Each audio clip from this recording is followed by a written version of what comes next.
하루의 시작을 함께 됩니다. 성도들이 고난은 은혜입니다.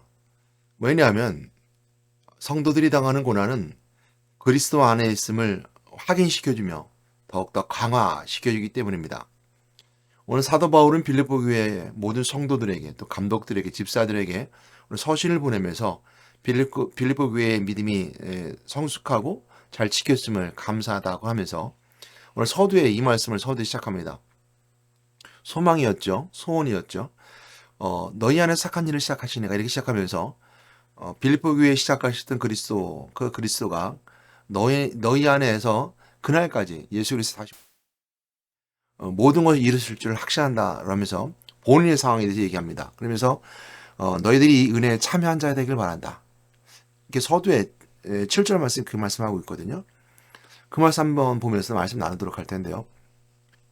그러면서 이 사도 바울이 본인이 빌립보 교회에 가지고 있는 사모함, 그 사랑함이 얼마나 큰지 그 큰 것은 하나님이 증인이 되어 주신다. 이렇게 설명하면서 사도 바울이 빌립보 교회의 그 사랑의 애정에 대한 그 사랑을 정확하게 또한 보여주고 있으며 또 그렇게 갈급함을 보여주고 있습니다.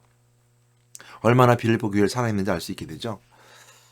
이처럼 오늘 우리가 누군가를 사랑한다고 했을 때 그 사랑은 아주 절실하고 간절할수록 그 사랑의 가치는 풍성해지고 더 높아지고 더 커집니다. 내가 사랑하는 사람을 얼마큼 소중히 여기냐는 것은 있다는 거거든요. 그럼을 통해서 우리가 어느 것 하나 소홀히 여길 수 없습니다. 또 만남 속에서뿐만 아니라 모든 삶 속에서도 그 가치의 우선순위에 따라 항상 먼저 되기 때문입니다. 그러므로 저는 오늘 먼저 서두에 여러분들에게 여러분 가장 사랑하는 분 하나님을 사랑함을 통해서 가장 우선순위 같이 하나님을 두시고 또 가장 우선순위 같이 하나님 두실 뿐만 아니라 그리스도의 십자가의 사랑을 기억함을 통해서 하나님 우리를 먼저 이처럼 사랑하셨음을 기억하고 또 하나님의 그 독생자 아들 우리 주 예수 그리스도를 내주시기까지 우리를 사랑했던 그 사랑에 우리에 향한 그 가치의 풍성함을 또한 내가 하나님의 사랑을 통해서 화답하고 은혜 가운데 그 사랑의 화답을 통해서 큰 가치를 둘 수 있는 인생의 모든 삶의 변화를 시킬 수 있는 그 놀라운 은혜까지 함께하기를 여러분 권면합니다. 그러면 함께 말씀 나누도록 할 텐데요. 얼마나 사모하는지 하나님의 증인이 되심이라. 사도 바울이 얼만큼 빌립보 교회를 사랑하고 사모하는지 지금 여기 설명해 주고 있는 것이고 그것이 사람은 증이 안 될 수 있습니다. 하나님이 증인이 되어 주신다는 거거든요. 사랑하는 사람에 의해서 책망하기도 합니다. 또 사랑하는 사람에 의해서 훈계하기도 합니다. 한 예를 들어서 자녀들에게 잘못된 길을 걸어갈 때 사랑하는 자녀를 위해서는 책질질하고 책망합니다. 그랬을 때 자녀들은 그 길을 돌아올 수 있으며 또 그 길에서 돌이켜 하나님 사랑하는 사람 품으로 올 수 있습니다. 그 부모의 모습이고 가르친 자의 모습이고 선생님의 모습이겠죠. 오늘날 많은 학교들이 교권이 사라지는 시대 속에서 그 뭐죠? 공교의 아버지 페스탈로치가 얘기했던 것처럼 학교 안에 어느 정도의 그 체벌을 승인했던 페스탈로치군요. 초기에 왜 그러냐면 하나님의 사랑은 징계도 함께 따른다는 것에 있기 때문입니다. 그래서 가르치는 자들에게는 이처럼 사랑의 징계로 나갈 수 있고 채찍으로 나갈 수 있습니다. 거기 사람이 감정이 들어가면 문제가 되겠지만요. 그래 사랑이 들어가면 복수 아니면 개인이 가지고 있는 성향 속에 있는 감정이 들어가면 그건 큰 문제가 됩니다. 그러나 그 안에 자녀를 사랑하고 제자를 사랑하는 사랑의 마음이 들어가 있으면 그 징계와 채찍은 사랑으로 전달됩니다. 아픔으로 전달되지 않고요. 우리가 그걸 분명히 알아야 되겠죠. 이것처럼 사랑하는 사람에 대한 그 속에는 이런 가치, 이런 징계들이 따른다는 거. 물론 이제 이것은 가르치는 자나 또 교회 안에서 치리하는 자들에게 주어지는 것이고요. 형제끼리 서로 사랑은 징계나 책망보다는 서로 격려하고 위로하면서 그 사랑은 더 발전하고 성숙하죠. 사랑하는 형제끼리 또한 마찬가지로 연인끼리는 더 깊죠. 자기 모든 것을 내어주면서까지 사랑합니다. 그 사랑하는 것은 그처럼 서로가 사람은 사랑으로 더 그 사랑을 인정받고 싶어하고 확인받고 싶어합니다. 그래서 너 당신 나 사랑해요? 항상 묻습니다. 이건 다 동일한 것 같아요.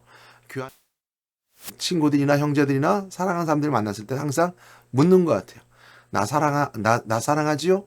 그러니까 교회 와서 신앙생활하는 사람도 마찬가지 같아요. 교회 와서 하나님 나 사랑하죠? 라고 묻는 것 같아요. 참 어리석은 일이죠. 사랑은 받으면서 알고 나누면서 알게 되는 것입니다. 꼭 확인하지 않아도 알게 되지만 꼭 확인이 받고 싶어하는 게 사람의 모습입니다. 그래서 오늘 사도 바울은 그 증인이 하나님이 증인이시라는 겁니다. 내가 증인이 아니라 하나님이 증인 되어준다라고 이렇게 말씀해 주고 있죠. 그래서 사람이 주는 증인이 아니라 사람이 주는 확인이 아니라 하나님이 주시는 증인을 통해서 한번 그 말씀 나누도록 할 텐데요. 너희 안에서 착한 일을 시작하시니가 그리스도 예수 날까지 이루실 줄을 우리는 확신하노라. 내가 너희 무리를 위하여 이와 같이 생각하는 것이 마땅하니 이는 너희가 내 마음에 있음이며 나의 매임과 복음을 변명함과 확장함에 너희가 다 나와 함께 은혜에 참여한 자가 됨이라. 내가 예수 그리스도의 심장으로 너희 무리를 얼마나 사모하는지 하나님 내 증인이시. 너희 안에서 착한 일을 시작하신 이는 곧 예수 그리스도. 우리가 복음을 처음 받아들이고 내 안에서 성령 인도하신 걸 통해서 내 삶의 중심점이 되고 내 시작점이 되는 그리스도. 예수 그리스도를 내 마음에 영접하고 그 만난 은혜 가운데 새롭게 시작하는 삶. 이것이 바로 우리가 착한 일을 시작하신 일. 그 착한 일고 선한 일이고 선한 일은 곧 그리스도 일을 말합니다. 그러므로 하나님 만나는 자들은 우리가 그리스도라는 것은 하나님 만나는 자를 말합니다. 그래서 처음 하나님 만나면서 자신 죄가 드러나죠. 제생 대신 그리스도 내 죄를 용서하십니다. 그리고 마귀 포로부터 해방받아 참된 자유함을 누리셔서 그 증인으로 부활하심을 통해서 증거 삼으신 그 그리스도의 세 가지 뜻에 있는 내용처럼 그 그리스도가 내 안에서 그 일을 하시는 거예요. 하나님 만나신 일, 또한 내가 죄 용서받게 하시는 일, 그리고 나의 마귀로 포로부터 해방받아 자유케 하신 일을 그리스도가 하시고 그리스도 하신 일이 언제까지 그 예수의 날, 그리스도 예수의 날까지 다시 오시는 그 날까지 이루실 줄을 우리는 확신하. 이루실 줄이라는 말이 있습니다. 그러니까 우리가 한번 받았다고 해서 다 구원이 그냥 끝까지 가는 것이 아니라 이루어 가시는 거거든요. 우리가 키가 자라고 성격 그리고 키가 자라고 우리 생각이 자라고 우리 마음이 더 풍성하고 더 자라는 것처럼 우리 우리 마음에서 있는 믿음은 자라야 되는 거거든요. 믿음이 사라질 수도 있고요. 믿음이 더 커질 수도 있습니다. 저는 여러분들이 믿음이 커진 여러분 되시기 바랍니다. 물론 여러분 믿음의 요소들을 자꾸 방해하는 세력도 있습니다. 마귀는 우리를 자꾸 뺏어가죠. 믿음의 분량을 적게 만들 뿐만 아니라 뺏어가기도 합니다. 그러면 우리가 확신한다는 것처럼 확신 가운데 끝까지 그 믿음을 지키는 자가 될 것입니다. 7절 말씀이 보게 되면 내가 너희 무리를 위하여 이와 같이 생각하는 것이 마땅하니 빌립보 교회를 생각할 때 사도 바울이 생각할 때 마땅하다는 거예요. 이는 너희가 내 마음에 있으며 마음에 담고 있어요. 모든 목회자들 뿐만 아니라 성도들도 마찬가지인 것 같아요. 다 마음에 담고 있지 않으면요. 와서 봉사 못해요. 여러분 와서 예배 못 드려요. 와서 기도 못합니다. 그 교회 안에 있는 사람들이 마음을 담은 자와 마음을 담지 않은 자와 마음의 반감을 가진 자들이 있습니다. 성도들은 마음에 품은 자들이에요. 그 교회를 항상 생각하는 거예요. 마음에 품고 있는 거예요. 사랑하는 사람 생각하듯이 항상 교회를 생각하는 거예요. 교회는 예수님과 동일시했었어요. 예수 그리스도가 몸이요, 또 몸 대신 그리스도라고 분명히 말씀하고 있습니다. 그것이 바로 교회고 또 우리 믿음의 공동체들이 바로 교회다. 그리스도라고 성경이 분명히 밝게 말씀해 주고 있습니다. 동일시 있었고 예수님조차도 동일시 있었죠. 사도 바울 다메섹에 만났을 때 왜 내가 나를 핍박하느냐라고 말했을 때 왜 내가 나를 핍박했을 때 사도 바울은 예수님을 핍박한 적이 없죠. 예수님께서 부활하신 승천하신 이었으니까요. 그러니까 왜 나를 핍박하는 건 교회를 핍박하던 바울의 모습처럼 예수님은 교회를 동일시했었던 걸 보게 되죠. 마땅히 내 마음 너희가 내 마음에 있음이요라고 이렇게 분명히 말하는 것처럼 바울의 마음에 있었던 건 우리 성도들의 마음속에 항상 교회가 있습니다. 그리스도의 마음 품고 있는 것이죠. 그 마음에 그리스도가 떠나면 교회가 떠나면 그리스도가 떠나면 교회도 떠나는 거예요. 교회 마음 품지 않으면 그리스도 없는 거예요. 왜? 그리스도 교회를 동일시했었으니까요. 그리고 동일시 보는 것이 보이기 때문에 교회가 떠나면 교회에서 마음이 떠나면 그리스도 떠나는 거예요. 근데 이렇게 말할 수 있죠. 제가 이 교회 옮겨 저 교회 옮겨갑니다. 그러면 그리스도가 마음이 떠난 건가요? 아니 그렇지는 않아요. 그건 아니죠. 교회를 떠나지 않았죠. 여기 교회도 저기 교회도 교회는 교회예요. 그럼 옮겨가는 건 좋지 않겠죠. 한 교회에서 섬겼으면 끝까지 섬기는 것이 맞는 것 같아요. 그것에 특별한 일이 있지 않은 이상 끝까지 섬기는 것. 어떤 환란과 어려움이 나더라도 끝까지 섬기는 것이 교회를 섬기는 자의 모습이고 예수님께서 우리 성도들의 모습이 아닐까. 또 사도 바울이 그렇게 바라고 원했던 것이 그 모습이 아닐까. 오늘 말씀을 통해서 더 보게 됩니다. 그러니까 너희가 내 마음에 있으며 나의 매임과 복음을 변명한가. 즉 매임했다는 것은 사도 바울이 감옥에 갇혔다는 것을 보게 되고요. 왜 갇혔을까요? 예수 믿는 일 때문에 갇혔고 복음 전하기 위해서 로마를 가기 때문에 복음 전하기 위해서 갇혔어요. 그래서 내가 매임바 사신이 되어라는 말씀 속에 있는 것처럼 매임바 복음 전하러 로마에 가요. 그럼 매였다는 거죠. 복음을 변명한가. 그러니까 나의 매임과 복음을 변명한다는 것은 내가 복음을 전하러 갔는데 매에서 죄인처럼 죄인처럼 생각할 수 있는 사람도 있잖아요. 그래서 매임과 변명함을 통해서 볼 수 있는 것은 변명은 내가 핑계를 댄다는 것이 아니라 변론을 한다는 거죠. 그러니까 이게 변명한다는 것을 이렇게 번역해놨지만 변론한다. 그 변론은 뭐죠? 나 그냥 복음 전하러 간 거야. 내가 재수를 갔다 와서 죄인이 아니라 나는 복음 전하러 이 죄인이 되어서 매임받은 거야. 이렇게 설명해주고 있죠. 우리가 오해할 수 있는 부분들이 그겁니다. 뭐 도둑질하고 강도짓하고 횡령하고 교회 붙잡혀갔음에도 불구하고 감옥에 붙잡혀갔음에도 불구하고 내가 복음 전하러 갔어요라고 하는 것은 거짓말이죠. 물론 가서 회개하고 돌이켜 복음 안에 다시 한번 정립이 돼서 회개한 자가 돼서 돌아올 수 있습니다. 그런 항상 우리의 기회가 열려져 있는 것이고요. 그러나 성령의 속은 자는 돌이킬 수 없는 것처럼 한 번 하나님을 떠난 자는 돌이키기가 어렵습니다. 그것도 난 돌이켰다는 말도 쉽지 않은 거고요. 그러니까 변명한과 확정함에 너희가 다 나와 함께 은혜에 참여한 자가 됩니다. 그래서 은혜, 어떤 은혜죠? 고난받는 거, 감옥 가는 것처럼 메인바디에서 변명하는 거, 그리고 그 확정함에 나와 함께 은혜에 참여한 자가 됩니다. 그래서 고난은 은혜인 것 같습니다라고 처음 시작할 때 말씀드렸죠. 교회는 고난은 은혜입니다. 왜냐하면 그리스도 안에 있는 것에 대한 확인이죠. 내가 성도로서 그리스도 때문에 당하는 고난이기에 내가 고난당 마귀를 더 이상 나를 침범하지 못하고 넘어뜨리지 못하고 나의 곁에서 항상 나를 휘둘러 놓고 있으니까 내가 그리스도 안에 있다는 것을 또 그리스도가 내가 속해 있다는 것을 확인시켜 줄 수 있는 것들입니다. 고난은요. 그걸 통해서 고난은 은혜다라고 말할 수 있는 것이고 여기 사도 바울은 분명히 말합니다. 여러분 참여한 자 되기 바랍니다. 빌립보 교회에게 주신 은혜고요. 사도 바울이 빌립보 교회에게 끝까지 이루어지기를 원한다. 너희 안에서 착한 일을 시작한 이가 오신 그날까지 끝까지 이루어질 줄 확신한다. 그러기 위해서 뭐예요? 고난도 당해야 되는데 그 고난 속에 있는 것이 바로 은혜다. 그래서 나처럼 이 고난의 은혜에 참여한 자가 되기 바란다. 왜? 그 확인이기 때문에. 그 참여한 고난 속에서 내가 정확히 더 강화되고 더 커질 수 있기 때문에 그 고난을 우리가 더 크게 줄 수 있습니다. 우리가 감당치 못할 시험 우리가 허락하지 않는 것처럼 우리가 어떤 고난도 이길 수 있는 능력이 우리가 있습니다. 그리스도 은혜로 하나님 만나는 그 만남 속에서 우리는 항상 하나님만 바라보고 있기 때문에 이길 수 있습니다. 그렇기 때문에 언제나 확신 가운데 있을 수 있습니다. 그리고 마귀 프로에서 회복마다 3년 자변을 누릴 수 있는 우리의 능력을 우리가 허락하셨으니까 그 은혜가 우리가 능력으로 주시는 능력입니다.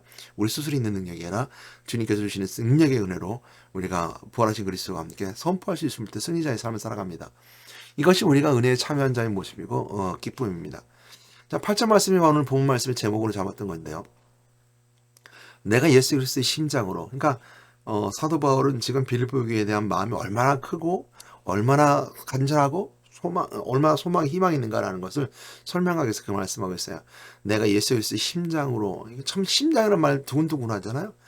왜 이런 표현을 썼을까? 왜 이렇게 봤을까라고 언어를 살펴봤어요. 예수의 심장이라는 것은 그 심장이라는 것을 보는데, 이게 원어적으로 보게 되면 이게 스프랑크론이라고 그러거든요. 스프랑크론인데, 심장이라는 단어가 이제 우리가 말하는 심장의 단어와 다르죠. 이건 내장이라는 뜻이 있는데, 그러니까 심장도 그 속에 들어가는 것 같아요. 내장. 그러니까 복수형으로 항상 복수형을 사용했대요. 그러니까 항상 복수형을 사용하면서 신약성경에서 복수형을 사용하는데 그 내장이라는 어떤 원어적인 의미를 가지고 있는데 이걸 우리가 상징적으로 보면 이제 동정, 애정이라는 뜻을 씁니다. 그래서 빌레몬서 1장 7절 말씀에 보게 되면요. 스프랑크논이 마음으로 성도들이 마음으로 번역해요. 그러니까 이제 스프랑크논이라는 것은 그리스도의 그 신장, 그 얼마만큼 그 간절함을 설명하기 위해서 앞에 뒤에 나오는 너희 물이 얼마나 사모하는지 간절히 사모하는 것이 뒤에 따라오기 때문에 그래서 심장이라는 것을 간절하게 표현하기 위해서 심장을 표현한 것 같아요. 그래서 그리스도 심장이라는 말은 그만큼 애정이 있다는 걸 말해요. 그만큼 사랑이 있다는 걸 말합니다. 빌레몬서 1장 7절 말씀에서 그만큼 마음이 간절하다는 걸 말합니다. 그래서 성도들이 마음이라고 빌레몬서 1장 7절 말씀에 그 마음을 스프랑콘이라고 번역하고 있다는 거죠. 내가 예수 그리스도 심장으로, 예수 그리스도 심장, 마음처럼 정말 동정과 애정 그리고 간절한 마음으로 너희 무리를 얼마나 사모하는지. 사모한다는 말은 다른 것은 에피포네오인데요. 사랑에 빠지다. 어떤 것을 갖기를 소원하다. 그러니까 이제 사모한다고 해서 일방적인 사모를 말하는 것이 아니라 어떻게 보면 간절히 좋든 나쁘든 간절히 사모하는 갈망하는 절실한 일을 바라보는 모습을 봅니다. 이것이 바로 이제 스프랑코는이라는 에피포데오라는 말씀인데요. 그게 사모한다라는 것이죠. 이 사모하는지 하나님이 내 증인이라. 여러분 얼만큼 교회를 사랑하는지 겉으로 드러날 수 없습니다. 물론 이제 열매들 보고 그 믿음을 보는 것처럼 여러분 믿음이 곧 연결돼서 예수의 심장으로 너희 무리를 얼마나 사모하는지 사모한다는 교회 무리. 교회죠. 교회 무리니까 너희 무리 교회죠. 예수님의 교회를 같이 동일시했었으니까요. 사모하는지 하나님이 내 증인이랍니다. 하나님이 우리에게 주신 은혜가 바를 거예요. 줄 수 있어요. 내가 열심히 봉사 헌신해도 몰라줄 수 있어요. 그런 것이 종종 있는 것 같아요. 교회에서 봉사를 하는데 그러니까 남이 모르게 봉사를 해요. 그리고 사람들 보면 저 사람은 뭐 교회도 안 하고 저 사람 항상 바쁜가 봐. 그리고 저 사람은 뭐 잘 보이지 않네. 그런데 이제 몰래 봉사를 해요. 봉사를 하고 섬겨요. 목사님에게도 마찬가지 이랬을 때마다 항상 물질로 섬기고 항상 말이 떨어지게 뭔가를 해요. 사람은 몰라줄 수 있어요. 저 사람은 목사님에게 잘 보이려고 저러는가 보다. 저 사람은 근데 그분이 가지고 있는 역량이 큰 건 아니에요. 뭐 잘 사는 것도 아니고 뭐 많은 역량을 가지고 있지 않아요. 그러나 그렇게 섬기고 봉사하고 헌신해요. 교회 하는 거. 그러니까 목사님이 하는 것도 교회 하는 거죠. 왜냐하면 리더자를 세우셨고 하나님 하신 말씀 대언자로 그 말씀하고 있고 말씀을 해석하고 먹이는 일을 하고 있으니까 내 양 먹이라면 내 양을 치라 내 양 먹이라는 예수님께 베드로 먹이셨던 것처럼 치리적인 부분이 있으니까 목회자가 하는 것도 교회 하는 거예요. 목회자는 교회에 소속되어 있고 그리고 교회라고 우리가 동일시할 수 있는 부분들이 있습니다. 물론 이제 사람이기 때문에 예수님처럼 동일시 된다 해서 성교육이 되는 건 아니고요. 그만큼 하나님 쓰시는 사람이죠. 그래서 하는 거, 또 교회에서 헌신하고 헌물하는 거. 이런 것들은 남들이 하지 못하게. 사람들이 막 손가락질을 막 해요. 누구는 알아요? 하나님이 내 증인이시라. 이것이 우리가 은혜가 되는 거예요. 사람 몰라주고 질투할 수 있습니다. 사람 손가락질 할 수 있어요. 그러나 누가 알아줘요? 하나님이 내 증인이라. 내 마음이 어떤지 누가 알아요? 하나님이 내 증인이라. 내가 얼만큼 사모하는지, 교회에 얼만큼 사모하고 얼만큼 간절한지, 누구의 마음을 품고 예수의 심장을 가지고 무리를 얼마나, 너희 무리를 어떻게 빌립보 교회를 말하고 교회는 곧 예수를 말하죠. 교회는 우리가 아는 것처럼 불러 모인 무리, 에클레시아잖아요. 그러니까 그 무리 속에 있는 걸 간절히 사모한다 했어요. 누구나 알아요? 하나님 알아요. 하나님 여러분 마음 아신 걸 꼭 기억하시고 여러분 헌신 속에 여러분 헌물하고 헌신하고 헌금하고 남 모르게 봉사하고 뒤에 몰래 하나님 일을 이뤄가는 사람들은 몰라줄지 모르지만 꼭 하나님은 알아준다는 걸 기억하시고 하나님 여러분의 증인임을 꼭 기억하시고 마지막 천국에 또 새하늘 땅에 큰 면류관의 상급뿐만 아니라 하늘나라에 쌓아지는 큰 상급이 되어서 하나님의 기쁨 가운데 그날을 준비하는 여러분 되시기를 하나님 증인의 삶을 증인이 되어지는 그 은혜가 있기를 주님의 이름으로 축복합니다. 우리 다 같이 우리 기도하도록 하겠습니다. 사랑과 은혜가 많은 하나님 감사합니다. 우리가 예수 그리스도의 심장을 가지고 너희 무리를 얼마나 내 증인이라는 말씀의 제목과 함께 나눴습니다. 오늘 고난이 은혜임을 다시 한번 기억하게 되는 것은 바로 그리스도 안에 있다함을 확인을 시켜주고 있을 뿐만 아니라 고난 속에 강화가 있고 더 커지고 성숙한 것을 보기 때문입니다. 그러므로 빌립보 교회가 고난당할 수 있을지 모르지만 오늘날 우리의 많은 성도들이 또한 고난당할 수 있을지 모릅니다. 그러나 그 고난당은 끝나지 아니하고 오늘 그들에게 오늘 고난 뒤에 있는 그리스도 안에 있는 확인과 확신함과 강화되는 은혜가 있게 하시고 또 은혜 함께 참여하는 자가 되어서 메인바가 되던 바울처럼 우리가 어려움과 고난을 당한다 하더라도 복음 때문에 우리가 변명하며 변론을 통해 사람들에게 막 강조한다 하더라도 사람 듣지 않는다 하더라도 오늘도 그 안에서 은혜에 참여하는 자 되어서 오늘도 그 교회를 사랑하는 마음 또 예수님을 사랑하는 마음이 예수님의 심장을 품고 하는 것처럼 사랑하여서 그 간절함에 우리 열매는 드러날 뿐만 아니라 그 은혜의 삶으로 오늘 방송 듣는 아름다운 주의 나에게 축복과 함께여 주시면서 예수 이름으로 기도드렸습니다. 아멘.